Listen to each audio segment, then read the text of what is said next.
Hello guys, welcome back to competition preparation. Those who are new to channel, I'm gonna tell you कि my name is Rohit Tripathi and I have been teaching since 2018 onwards. In this video, we are going to solve mathematics questions that were asked on 22nd September second shift. तो कोई भी दिक्कत नहीं होने वाली है. There are 25 questions. We will do एकदम बढ़िया वाली मेथड से, है ना. तो चलो पहले प्रश्न पे आ जाते हैं.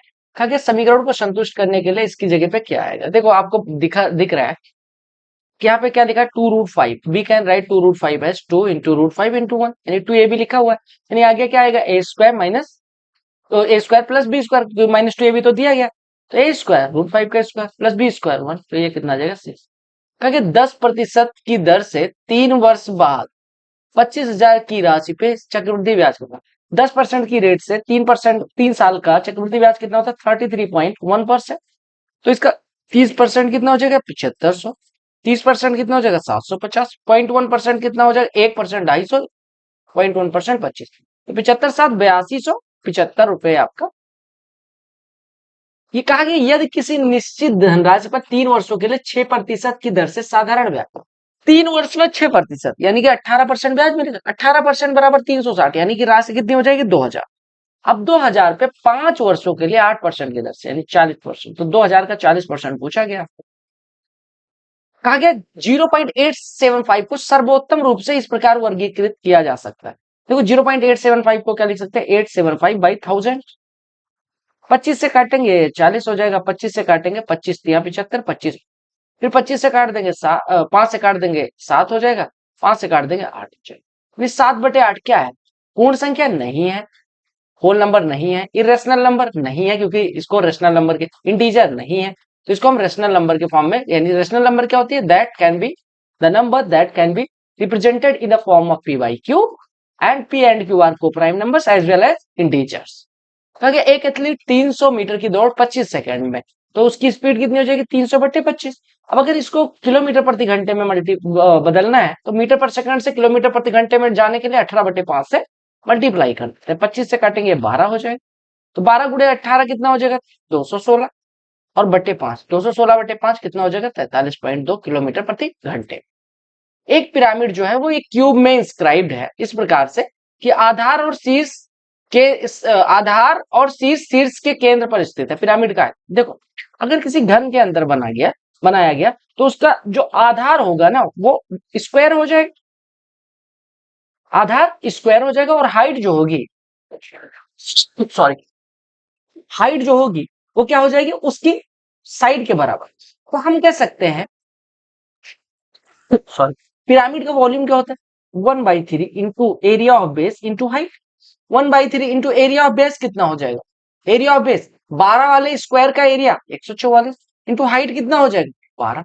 तो 3 से कटे गए 4 हो जाएगा 144 गुणे 4 144 गुणे 4 140 गुणे 4 560 और 16 और जो होगा. एबीसी को अगर इन्वेस्टमेंट का रेशियो पूछा जाए तो 4:5:6 समय का अनुपात इतना तो लाभ का अनुपात. आपको पता है profit 1 ratio profit 2 ratio profit 3 अगर करना है तो कितना हो जाएगा investment time 1 into investment time 2 into investment 3 time 3. तो आप गुणा कर दो 4 3 12 5 दूनी 10 6 एकम 6 2 से काट दोगे तो ये हो जाएगा 6 5 3. राइट. कहा एक आयताकार मैदान का क्षेत्रफल इतना है लंबाई 10 मीटर बढ़ा दी जाए चौड़ाई 2 मीटर कम कर दी जाए तो मैदान का क्षेत्रफल वही रहेगा. मूल विमाएं क्या देखो लंबाई l थी चौड़ाई b तो l इंटू बी कितना है 600. ठीक है. आपको कहा गया लंबाई 10 मीटर बढ़ा दी जाए और चौड़ाई 2 मीटर कम कर दी जाए यानी कि l + 10 b - 2 इसका भी प्रोडक्ट 600 है. तो आपको l और b कैलकुलेट करना है. अब यहाँ पे अगर ऑप्शन से जाओ 60 और 10 वाले का अगर हम 10 बढ़ाएंगे तो ये 70 हो जाएगा यानी कि फिर 70 अगर 70 को किसी चीज में गुणा करेंगे क्या 600 आ सकता है नहीं. तो ये गलत हो. 40 को 10 बढ़ाएंगे तो देखो 40 गुणे 15 600 तो हो रहा है. इन 40 को 10 बढ़ाएंगे 50 हो जाएगा. 50 गुणे 13 करेंगे क्या 600 होगा नहीं. अगर हम इसको करेंगे 75 75 गुणे 8 600 तो हो रहा है लेकिन 75 को 10 बढ़ा देंगे 85 हो जाएगा. इसको 2 कम कर देंगे 6 क्या 600 हो रहा है नहीं. तो यही ऑप्शन करेक्ट हो गया. यहाँ पे इसको सॉल्व करके भी कर सकते थे ऑप्शन से भी कर सकते थे. तो एक बगीचा समषटभुज के आकार का प्रत्येक भुजा इतना इसका 5% भाग एक वृत्ताकार फव्वारे द्वारा घेरा गया तो शेष क्षेत्र का 5% भाग आपको पता होना चाहिए सम षटभुज का एरिया क्या होता है, 3√3/2 इंटू साइड का स्क्वायर। साइड कितना है 20, तो 20 का स्क्वायर 400 हो जाएगा। इतना टोटल एरिया हो गया। 5% कोई फव्वारा घेर रहा है, तो बचा कितना, यानी ये पहले 200 कर लो, बचा कितना 95%। 95% यानी 19/20 लिख लो, तो 20 से घटेगा 10 हो जाएगा। 10 गुणे 19 190 गुणे 3 570, 570 गुणे √3 यानी कि 1.732 से मल्टीप्लाई, तो 17 से अगर काटोगे 85 यानी 850 से ऊपर होगा। बट अगर इससे मल्टीप्लाई करना है तो एक यहां से ये कर लो, 17.32 लिख लो, तो 57 गुणे 17.32 करना है। अब इसको कैसे करोगे, देखो 57 गुणे 0.3 कितना हो जाता है, 57 गुणे 0.3 17.1, और 17.1 57 का 1% कितना होगा 0.57, तो 2% कितना हो जाएगा 1.04, यानी 1.04 और जोड़ लो, यानी 18.14 तो इधर हो गया। और 17 गुणे 57 कर लो, 17 गुणे 50 850, 17 गुणे 7 119, यानी कि 969 हो गया। 969 में लगभग 20 जोड़ो, कितना हो जाएगा 989 के करीब आपका आंसर हो जाएगा। तीन दोस्त का वजन इस अनुपात में है, प्रत्येक का वजन इतना बढ़ा दिया जाए तो अनुपात इतना हो जाता है। 7 से 12 हो गया, 8 से 13 हो गया, 9 से 14 हो गया, यानी 5 रेशियो बढ़ाने के लिए 5 केजी बढ़ाना पड़ता है, यानी 1 रेशियो बराबर 1 केजी। तो सबसे भारी दोस्त 9 का है, 9 रेशियो बराबर 9 केजी हो जाएगा। त्रिभुजाकार मैदान की भुजाओं का अनुपात इतना परिमाप, तो देखो 2 + 3 + 4 यानी कि 9 रेशियो बराबर 72, यानी 1 रेशियो बराबर 8, 1 रेशियो बराबर कितना आ गया 8। अब आपको क्षेत्रफल निकालना, आपको पता है 2 3 4 कोई इक्विलैटरल या कोई ऐसा ट्राइंगल तो बना नहीं है। अब आपको पता है इसकी साइड कितनी आ जाएगी 8 दूनी 16, 8 तिया 24, 8 चौको 32। अब आपको एक चीज पता है कि अगर किसी त्रिभुज की तीनों साइड दी जाए तो उसका सेमी पेरीमीटर कितना हो जाता है, तीनों का योग बटे 2, 16 24 40 और 32 72, 72 बटे 2 यानी कि 36। अब हीरोज फॉर्मूला लगा दोगे, हीरोज फॉर्मूला क्या कहता है, एरिया होता है S into S minus a S minus b S minus c का वर्गमूल, ठीक है। S कितना है 36, 36 माइनस 16 20, 36 माइनस 24 12, 36 माइनस 4। अब देखो 12 यहां से उठाए, 12 यहां से उठाए, वर्गमूल 12 है, यहाँ पे बचा 3 गुणे 20 60, 60 चौको 240, 240 में से क्या निकल सकता है 4 निकल सकता है, 60 बचेगा, फिर 4 निकलेगा 15 बचेगा, यानी कि इतना गुणे 15, तो 12 दूना 24 दूना 48√15, यानी 48 गुणे लगभग 4 के करीब है। 48 चौको 192 से थोड़ा कम होगा, 192 से थोड़ा कम, आंसर एक ही। एक मशीन का मूल्य पहले वर्ष 10%, दूसरे वर्ष 20%, तीसरे वर्ष 30% कम होता है। 10,000 था तो 3 वर्ष के अंत देखो 10,000 था, 10% कम होने का मतलब कि 9/10 बचा, 20% कम होने का मतलब 8/10 बचा, 30% कम होने का मतलब 7/10 बचा। 3 जीरो हटा दो, 3 जीरो हटा दिया, 9/72, 72 गुणे 7 504, 504 के बाद एक जीरो लगा देंगे। एक इलेक्ट्रॉनिक्स डीलर है, आइटम को 60% ऊपर लिखता है, फिर 25% की छूट देता है। 100 था तो 160 लिखा, 25% की छूट यानी 40 का छूट, 120 में बेचना चाह रहा है, और कैशबैक देता है 3, यानी कि 120x माइनस 300 का बेचता है। कहा क्या हुआ, अगर उसके बाद भी 10% का प्राइस हो प्रॉफिट होता है, अगर 100x पर 10%, देखो 100x वाली चीज 120x माइनस 300 की बची बिकी, यानी लाभ कितना हुआ 20x माइनस 300, और परसेंटेज में लाभ 10%, यानी 100x का 10% 10x, दोनों लाभ एक ही वस्तु पे हो रहे हैं तो बराबर होंगे। ये 10x बराबर 300 हो गया, 10x बराबर 300, तो आपसे पूछा गया लागत कीमत, यानी 100x 3000 हो जाएगा। अगला प्रश्न देखिएगा, कहा गया अतहर एक काम को उतने टाइम में करता है जितने बाबर और चेतन दोनों एक साथ करते हैं, यानी अतहर की इफिशियंसी इन दोनों की इफिशियंसी के योग के बराबर है। अतहर और बबन मिलके, अतहर और बबन मिलके 10 दिन में कर सकते हैं, और चेतन अकेले 50 दिन में कर सकता है। तो बबन उसे अकेले कितने दिन में करेगा, देखो सिंपल सी बात, चलो 10 और 50 का एलसीएम लेते हैं 50, हम मान लेते हैं 50 यूनिट टोटल कार्य है, ठीक है। ए और बी मिलके 50 दिन में 10 दिन में 50 यूनिट, यानी कि 5 एक दिन। सी अकेला 50 दिन में 50 यूनिट, यानी एक दिन में 1 यूनिट। अब मैं अगर पूछूं तीनों मिलके कितने दिन में करेंगे, तो आप कहेंगे 50 टोटल कार्य है, बटे ये 5 कर रहे हैं दोनों मिलके एक ही, तो ये 50/6 दिन में पूरा कार्य हो जाएगा। अब देखो आपको पता है कि अतहर बबन और चेतन की इफिशियंसी, अगर मैं तीनों की बात करूं तो आप कह रहे हैं ए प्लस बी प्लस सी की इफिशियंसी कितनी हो जाएगी 6 यूनिट पर डे, जिसमें से अतहर आधा करेगा, तो ये दोनों मिलके अतहर 3 कर देगा, बी और सी मिलके भी 3 कर देंगे, है ना, ये तो मतलब हुआ। अब आपको पता है चेतन कितने दिन में करता है 50 दिन में, यानी चेतन की इफिशियंसी 1 थी। बबन और चेतन मिलके 3 यूनिट करते हैं, चेतन अकेले 1 यूनिट, तो बबन कितना 2 यूनिट, 2 यूनिट पर डे करेगा, 50 यूनिट करने में कितना दिन लगेगा 25 दिन। एक भंडारण बॉक्स एक समकोण आयताकार प्रिज्म के आकार का है, समकोण आयताकार प्रिज्म के आकार का, ठीक है। आंतरिक व्यायाम इतना है, तो इसमें कितने लीटर पानी आ सकता है? देखो, ये लंबाई है, ये चौड़ाई है, ये ऊंचाई, ठीक है। अब आपसे पूछा कितने लीटर पानी आ सकता है। अब पहले सबसे पहले एक चीज समझना पड़ेगा कि shape of right rectangular prism, यहाँ पे समकोण आयताकार प्रिज्म के आकार का है, तो आपको इसका वॉल्यूम, प्रिज्म का वॉल्यूम निकालना है, ठीक है। प्रिज्म का वॉल्यूम कितना होता है? Area of base into height. तो area of base into height ही तो लिखा है, तो 5 गुणे, देखो एल गुणे बी गुणे एच ही तो लिखा है। तो आपने कहा 50 गुणे 40 गुणे 30, यानी कि 5 को 20 या 60 के बाद 3 जीरो, यानी 60,000 सेंटीमीटर क्यूब। आपको पता है 1,000 सेंटीमीटर क्यूब बराबर 1 लीटर होता है, तो 60,000 सेंटीमीटर क्यूब कितना हो जाएगा? 60 लीटर हो गया। एक व्यापारी ने चावल की 5 किस्में खरीदी, इसका अनुपात यह है, उनकी कीमतें इतनी है, तो मिश्रण का मूल्य 40 वाली 2 केजी लेंगे 80, 42 वाली 3 केजी लेंगे 126 रुपए, 45 वाली 4 केजी लेंगे 180 रुपए, 48 वाली 5 केजी लेंगे 240 रुपए, 50 वाली 6 केजी लेंगे 300। कुल कितना वजन बन रहा है?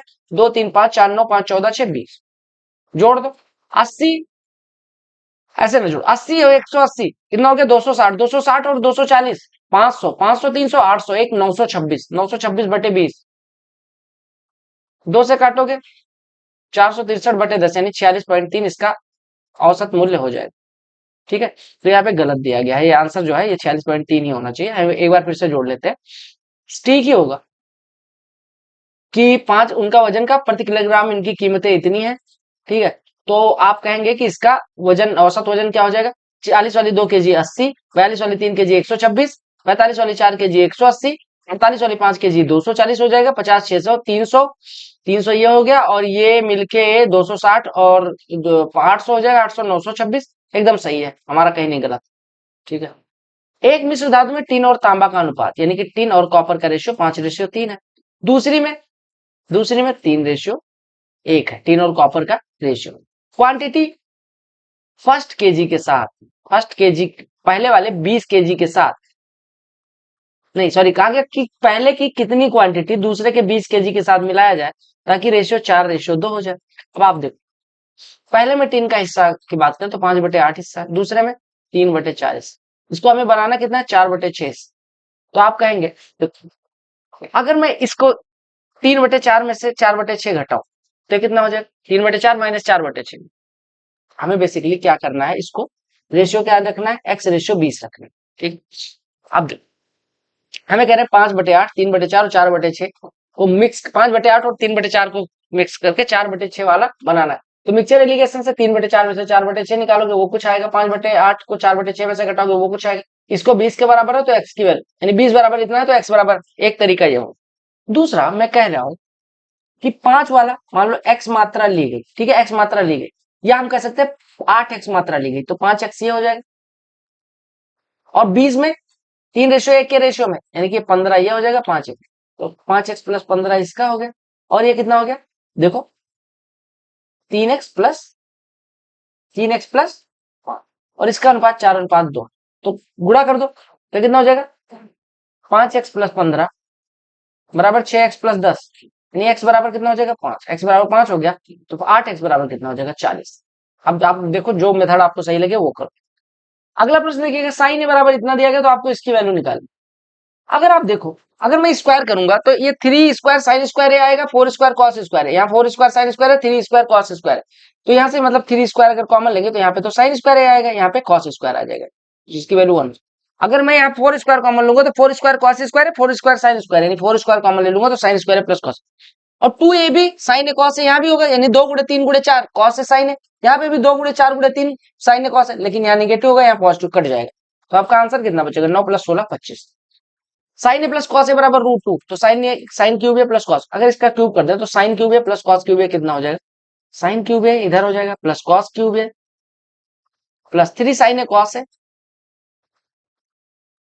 Into sine A plus cos a बराबर कितना हो जाएगा? 2 √। यहां से इसको इधर ले जाओ, यानी हमें साइन ए कॉस ए की वैल्यू मिल जाए तो आपका काम बन जाए। अगर इसका स्क्वायर करें तो क्या मिलेगा? Sine square a plus cos square plus 2 sine a cos a बराबर 2। यहाँ से 2 साइन ए कॉस ए की value 1, sign a cos A 1/2, sign a cos ए की जगह पे 1/2 लिख लेते, यानी हमें इधर कितना ले जाना है? 3 √2/2। तो इसी को सॉल्व करना है, तो 2 से 4 रूट दो माइनस 3 रूट दो, 1 रूट दो बटे 2 आपका आंसर हो जाएगा। समझ रहे हो क्या किया? एक बार इसका स्क्वायर करके साइन ए कॉस ए की वैल्यू निकाली, फिर यहाँ पे क्यूब करके वैल्यू पुट कर दिया, आंसर आ गया। क्या ये रेखाएं लंबवत है? अब देखो y is equal to m x plus c होता है, यहाँ पे m होता है स्लोप, इसका स्लोप कितना हो जाएगा 2, इसका स्लोप कितना हो जाएगा -1/2। अगर दो रेखाएं लंबवत है तो उनका जो स्लोप का प्रोडक्ट होता है -1 होता है, 2 और -1/2 का प्रोडक्ट लोगे कितना आ जाएगा -1, तो ये क्या हो जाएंगे लंबवत। साइन एक्स बराबर साइन ए बराबर कॉस बी कब होता है? जो a प्लस बी बराबर 90 अंश, यानी x प्लस 5x माइनस 60 बराबर 90 अंश, 6x बराबर 150 यानी x बराबर 25। दो कोण पूरक, एक कोण का माप दूसरे कोण के 3 गुने से 10 डिग्री अधिक है, एक x है एक 3x प्लस 10, तो छोटे कोण का माप कितना हो जाएगा? आप कहेंगे पूरक का मतलब ये दोनों मिलकर 90 अंश होंगे, पूरक का मतलब कॉम्प्लीमेंट्री का मतलब ये दोनों मिलकर 90 अंश, तो 4x प्लस 10 बराबर 90 अंश यानी x बराबर 20 अंश। अरे देखो 4x बराबर 80 यानी x बराबर 20 अंश, छोटे कोण की वैल्यू 45। त्रिभुज एबीसी में बी और सी के समद्विभाजक आई पे मिलते हैं। देखो ये प्रश्न देखो, अगर इसके समद्विभाजक जहां पे मिलते हैं उसको क्या बोलते हैं? इंसेंट। और जो बी आई सी होता है वो कितना होता है 90 प्लस, अगर ये ए है तो बी आई सी हो जाएगा 90 प्लस ए बाई 2। आपको पता है बी आई सी बराबर कितना है 110 डिग्री, यानी 90 प्लस ए बाई 2 बराबर 110 डिग्री, यानी ए बाई 2 बराबर 20 यानी ए बराबर 40। क्या होगा ए स्क्वायर प्लस बी स्क्वायर यानी 5 प्लस 2 ए बी 2 रूट 6। त्रिभुज पी क्यू आर में एस टी क्यू आर के समांतर है। देखो पी क्यू आर बनाओ और इसमें एस टी ड्रा कर दो, पी क्यू आर, इसमें एस टी क्या है समांतर है, एस ये है टी है, यानी ये सिमिलर ट्राइंगल हो जाएगा। क्या अगर पी एस 5 है, एस क्यू 10 है, पीटी 6 है, तो टी आर की वैल्यू बताओ। आपको पता है कि अगर ये सिमिलर ट्राइंगल्स है तो इनकी करस्पॉन्डिंग साइड यानी पी एस बटे पी क्यू बराबर कितना हो जाएगा पीटी बटे पी आर। अब आपने कहा 5 बटे 15, या आप ये भी करने की जरूरत नहीं, 6 बटे 6 प्लस एक्स, एक तो तरीका ये होगा। दूसरा तरीका कहता है कि अगर ये 5 है तो ये 10 है, तो ये 6 होगा, तो 5 कम 5 5 दूनी 10, तो 6 कम 6 6 दूनी 12, यानी एक्स की वैल्यू कितनी हो जाएगी 12। तो like this, if you want to play with maths, do take membership of this channel and enjoy the best content available on YouTube.